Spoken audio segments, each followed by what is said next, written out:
sesi berikutnya dari pertemuan kita setiap bulannya, ya kan?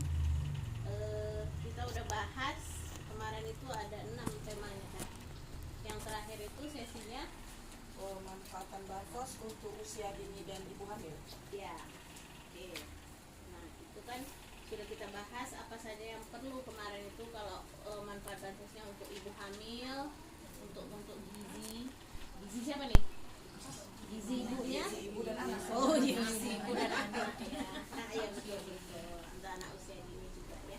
Supaya apa anak usia dini sama ibu hamil itu harus dikasih gizinya harus bagus. Oh iya, tahu dicoba dulu. Nyontek nih kayaknya nih. Sudah dijelaskan lah. Oh iya. Supaya jangan pencegahan stunting. Stunting itu apa rupanya Bu?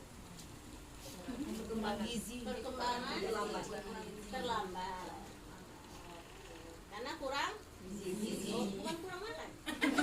Saya kan juga seimbang. Oh, seimbang ya. Oke. Nah, sekarang kita masuk sesi berikutnya. Ini penting juga karena sesuai dengan kita musimnya lagi ber ya. Desember, Oktober kan gitu ya.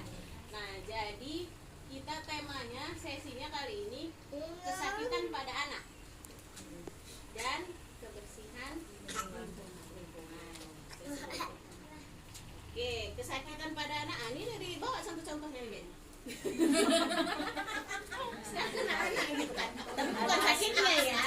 Bukan sakitnya, cuma anak-anaknya aja dibawa kan gitu. Nah, jadi kita kan kalau musim ber kayak gini biasanya yang selebritasnya penyakit apa kira-kira? Satu-satunya batuk, flu, demam, habis itu diare, habis itu penyakit mamanya apa? Kantong kering. Enggak lah kantong kering kan ada BPJS.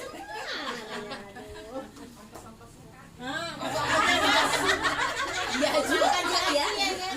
Makin menunggunya. Oke. Untuk hari ini karena ini kita rame, nanti saya bagi jadi 5 kelompok. Masing-masing kelompok 3 orang. Ya kan? Nah, nanti kelompok-kelompok ini tadi kita udah sama-sama jawab kan? Yang penyakit-penyakit yang favorit di bulan berber itu batuk, pilek, demam, diare, ya kan? Angin. Masuk angin. Ya, betul, itu juga benar. Nah, jadi ini kita harus sedikit saya kasih masukan kenapa anak itu bisa mudah terserang penyakit.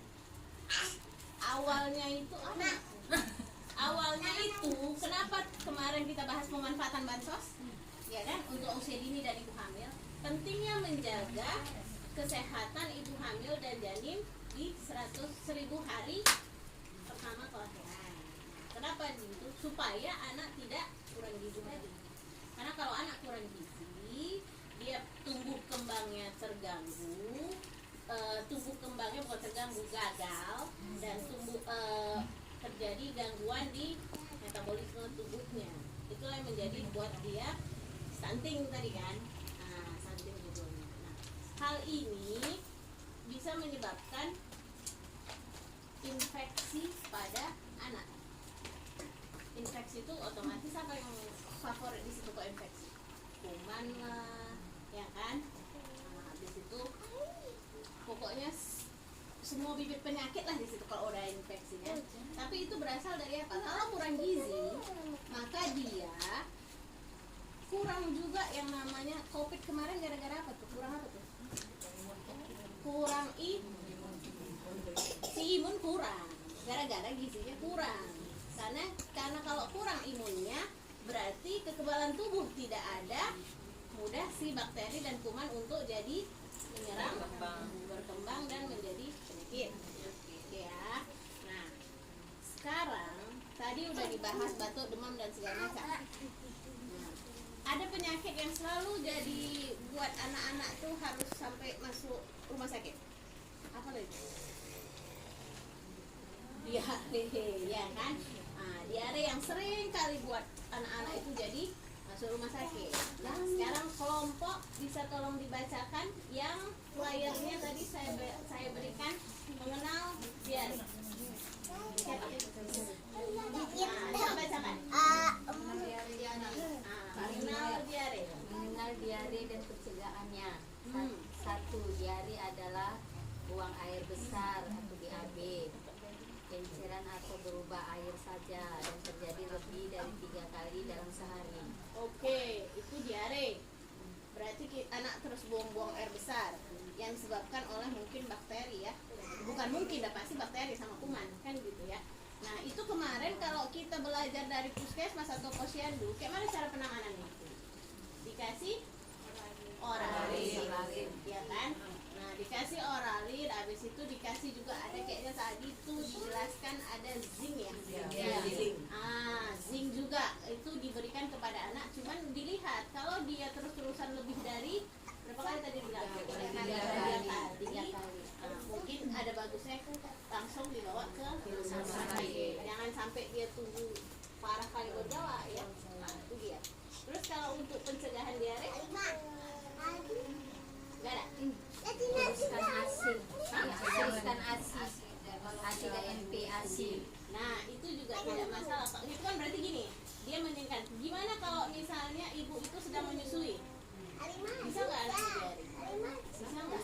Bisa kan? Berarti untuk ibu yang sedang menyusui tidak ada masalah kalau dia diberikan hal yang sama. Tapi lebih bagus lagi dia mencegah. Kan? Oke. Sekarang kita sudah mengenal diare. Sedikit-sedikit kita udah tahu dari posyandu bagaimana cara penanganannya. Kan gitu. Nah, ada lagi satu penyakit yang juga terkenal. Ini enggak penyakit musiman. Enggak musim berber aja dia sakit. Setiap musim dia sakit. Apa tuh? Iya, lewat jam tengah.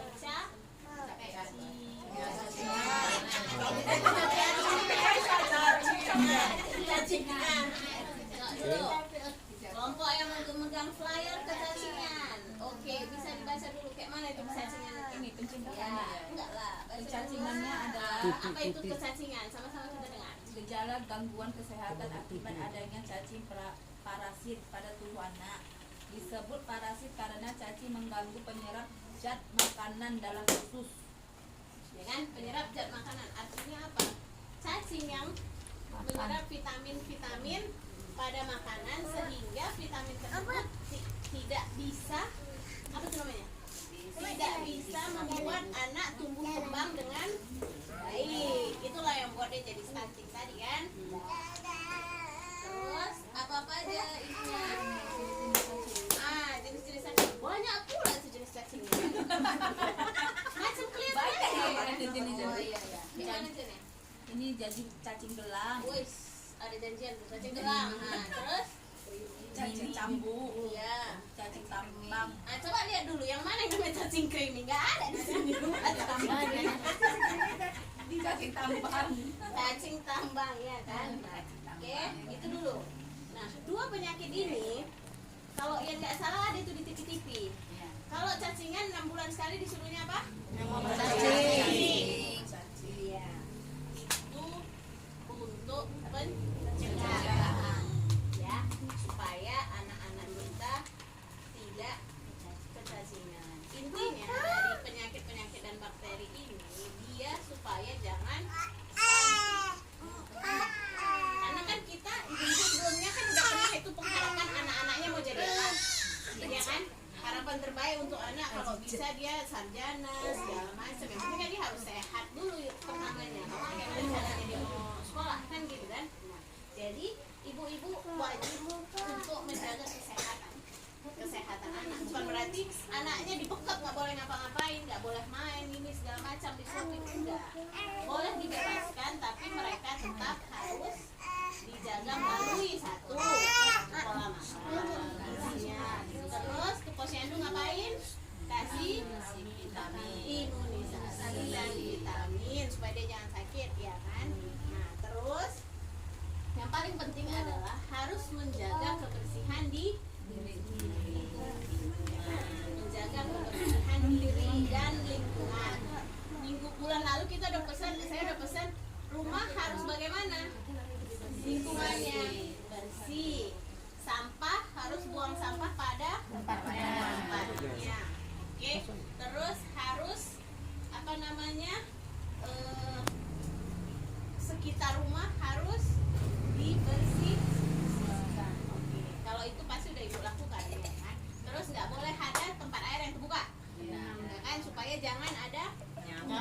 sarang nyamuk. Oke, DBD.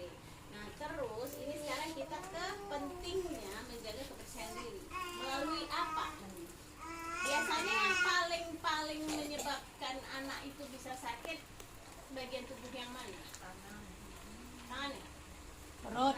Perut sakit perut. Di perut lah. Gara-gara nggak makan? Ya, bisa jadi. Masuk angin. Makan sembarangan, jajan sembarangan. Oh iya, betul. Makan jajan sembarangan. Oke, jadi kita masuk organ tubuh yang sangat-sangat penting yang menjadi tempat media penularan. Pertama apa? Tangan. Jadi tangan ini kan kita biasa kesini, gitu kan? Kita pikir itu kelihatannya bagus-bagus aja, nggak ada bakteri dan nggak ada segala macam. Tapi sebenarnya kalau anak-anak kayak gitu kan, dia main tanah, dia manjat, dia ini, dia pegang segala macam. Bahkan pegangan HP pun ada bakterinya. Ya nggak? Nah, jadi biasakan anak untuk selalu mencuci tangan sebelum dia melakukan aktivitas selanjutnya. Ya kan? Nah, kalau di sini cuci tangan itu harus pakai sabun dan air. Pokoknya sama kayak COVID kemarin lagi. Sediakan wadah untuk cuci tangan dan air mengalir. Oke? Nah, jadi hal-hal aktivitas yang didahului dengan mencuci tangan apa aja tuh Bu sebelum dan Sesudah makan. oh kirain nggak cuci tangan. Jilat aja gitu ya. Pakai tisu, siapa tahu saking enaknya. Habis itu kalau ibu-ibu sebelum mengolah makanan. Iya. Nah kalau ibu menyusui berarti sebelum menyusui pun harus memastikan karena kan menggendong bayi ya. Apa mungkin kita menggendong bayi pakai sarung tangan? Iya. Sarung tangan plastik apa sarung tangan motor? Nih, kalau sarung tangan ini. Oke. Setelah kita menyusui, sebelum kita menyusui itu harus cuci tangan, membersihkan tangan. Terus sebelum kita memegang-megang sesuatu, habis memegang sesuatu pun harus cuci tangan, ya kan? Habis dari kamar mandi wajib cuci tangan. Nah, kayak mana cara cuci tangan? Cuci kita aja. Pakai sabun. Pakai sabun. Habis itu pakai bilas. Digosok. Digosok. Mana ini digosok? Ya, Iya, tahunya di kerawang. Duit. Ini enggak ya? Oh, pegang duit juga harus cuci tangan nih. Ya. Oke. Kumannya. Iya, kumannya banyak. Tapi ada Tapi banyak nggak ada. Tinggal ada duit dan ingatan. Ada nanti itu. Oke. Sekarang kita cuci tangan, basahi, harus pakai sabun dan harus air. Oke. Pertama ini dulu. Baru habis itu dari baru habis itu oh gitu oke dan itu maksimal bukan 1 detik tapi kan kalau udah mau makan biasanya gitu juga tapi ini kemarin diajarin kami 40 detik jadi agak-agak dibelai lah sih Habis waktu dia cari apa? Cek makan. kuku harus dipenuhi juga ya gitu Mbak Desa. Oke. Terus ada namanya jamban kesehatan. Nah, apa itu jamban kesehatan? Jamban itu kan WC kan, tapi masing-masing kita di rumah udah ada WC kan. Nah, jadi nggak ada kita yang nggak punya WC. Cuman ada kriteria untuk jamban sehat. Jamban itu bagi mereka yang tidak punya WC di rumahnya dan harus ada WC di luar, gitu kan. Nah, WC itu tetap ternyata jamban sehat itu satu. Jamban itu ternyata harus ditutup supaya nggak ada lalat, nggak ada ini. Makanya rumah kita tuh harus ada tutupnya. Ternyata supaya jangan ada nanti dari situ entah lalat, entah kecoa, entah apa. Karena kan kita nggak tahu abis itu mereka berkeliaran kemana. Kan gitu ya. Kena ke makanan kita atau kena ke alat makan kita atau dia ke baju kita segala macam kan jadi penyakit juga untuk kita. Ternyata gitu. Nah, oke. Nah, terus itu untuk jamban sehat. Tidak terlalu kita bahas karena kita rata-rata punya WC di rumah. Cuma Cuman saya ingatkan WC itu ternyata harus ditutup. Jadi tidak baik juga kalau kita misalnya menyiram itu, kalau bisa katanya harus dalam keadaan tertutup juga. Makanya perlu yang kelas itu, atau kalau misalnya kita menyiram ada jarak supaya nggak kena ke tubuh kita langsung. Nah sebaiknya pun bak sama WC jangan terlalu dekat, dan sirkulasi udara harus bagus. Oke. Nah sekarang kita masuk. Ada yang mau ditanya? Aman semua? Aman. Apa tuh Nae? Aman, katanya. Untuk cacingan tadi, cuci tangan, pakai sabun, memotong kuku. Oh satu lagi, kecacingan itu bisa dari kaki, jadi harus pakai alas kaki ketika di luar rumah, ya kan? Terus kalau untuk jamban sehat itu, bak penampungan juga harus dibersihkan, jangan sampai ada jentik-jentik. Ternyata kan kadang kan mau kita ada ini nih ya, dan harus ditutup sama membuang sampah pada tempatnya. Proses sudah jelas, nanti kita fotokopi aja. Oke. Pertama kita membiasakan perilaku hidup sehat. Perilaku hidup sehat contohnya pas subuh bangun, sholat, tidur lagi jangan dulu, jam 11 nanti tidur lagi. Jangan pula tadi ada yang setengah 8 belum bangun kan. Ya. Karena oh ya, cuci tangan pakai sabun di air mengalir. Habis itu menjaga kualitas dan sumber air serta makanan. Terus sampah dibuang pada tempatnya. Terus kalau kamar mandinya harus selalu dibersihkan ya. Dan WC harus ditutup. Ya. Terus nah sekarang kalau sakit, karena ibu-ibu udah anggota PKH, berarti kan ada BPJS gratis kan?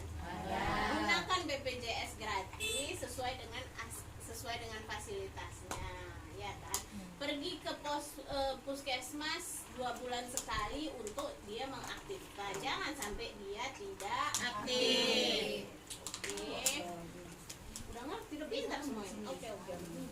Jadi untuk sesi ini di sini dulu kita hentikan, ya kan? Kita selesaikan dulu sesi ini. Nanti bulan depan kita masuk lagi sesi berikutnya. Nah, ini tolong disampaikan dan diterapkan ke keluarga. Karena kalau udah sakit, jadi